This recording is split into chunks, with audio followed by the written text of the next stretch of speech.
లేదు అని చెప్పారు. మహిళలందరే చెప్పారు, అప్పుడున్న మహిళలందరూ మాకు రిజర్వేషన్ అక్కర్లేదు అని. ఎందుకు చెప్పారు? ఆత్మాభిమానం మనందరికీ. ఎవరన్నా మనకి రిజర్వేషన్ ఇవ్వటం ఏంటి? అవకాశాలు ఉండాలే కానీ మనం ఏ స్థాయికైనా మనం ఎదగలం, ఎంత ఎత్తుకైనా మనం ఎదగలం అనే ఆత్మవిశ్వాసం. కానీ మనకి ఆత్మవిశ్వాసం కల్పించే ఆ పరిస్థితులు చుట్టూతా ఉన్నాయా?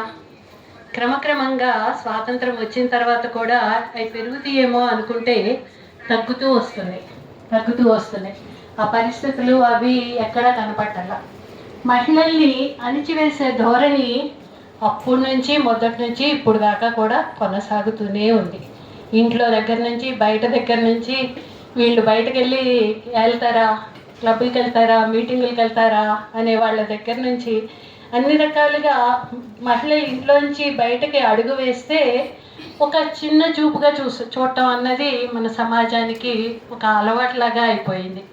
దాంతో ఇంట్లో నుంచి అడుగు బయట పెట్టడమే కష్టంలాగా ఉంది. ఆ కష్టంలో నుంచి కొంత స్థాయి వరకు మహిళలు కొంత ప్రయాణం చేయగలుగుతున్నారు.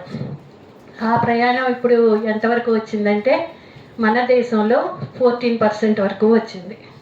మన దేశంలో మహిళా ప్రాతినిధ్యం చట్టసభల్లో ఎంత ఉంది అంటే మ్యాక్సిమం 14%. అంతకంటే తక్కువే కానీ ఎక్కువైతే లేదు. ప్రపంచంలో మిగిలిన దేశాలన్నీ కూడా ఇలాగే ఉన్నాయా అంటే ఆఫ్రికన్ కంట్రీస్లో 50% దాకా ఉన్నాయి.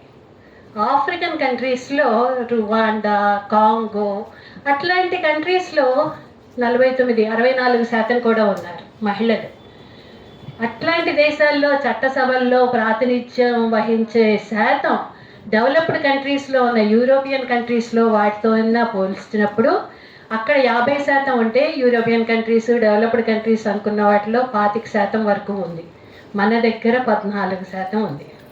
ఇలా మనకి రిజర్వేషన్ లేకపోతే మనంతటి మనంగా రావాలి అంటే ఇంకెన్ని సంవత్సరాలు పడుతుంది? ఇంకెంత టైం తీసుకుంటుంటుంది?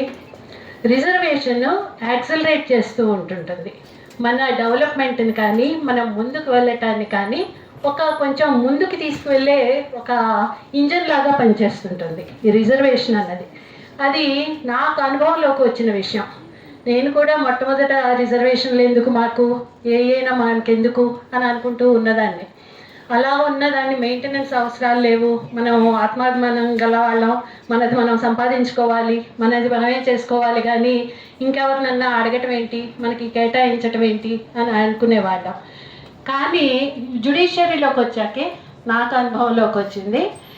రిజర్వేషన్స్ అన్నవి అమలు చేయటం మొదలుపెట్టాక ఆ ఆడవాళ్ళ శాతం ఎంత పెరిగింది అన్నది నాకు బాగా తెలిసింది. జ్యుడిషియరీలో అంతకుముందు మేల్ డామినేషన్, ఈ లీగల్ ఫీల్డ్ కానీ జడ్జెస్గా కానీ చాలా తక్కువ స్త్రీలు. అలాంటిది ఒకసారి మన రాష్ట్రం ఇంప్లిమెంట్ చేయటం మొదలుపెడితే 33%, ఇప్పుడు 55-60% మహిళలు జ్యుడిషియరీలో ఉన్నారు జడ్జెస్గా.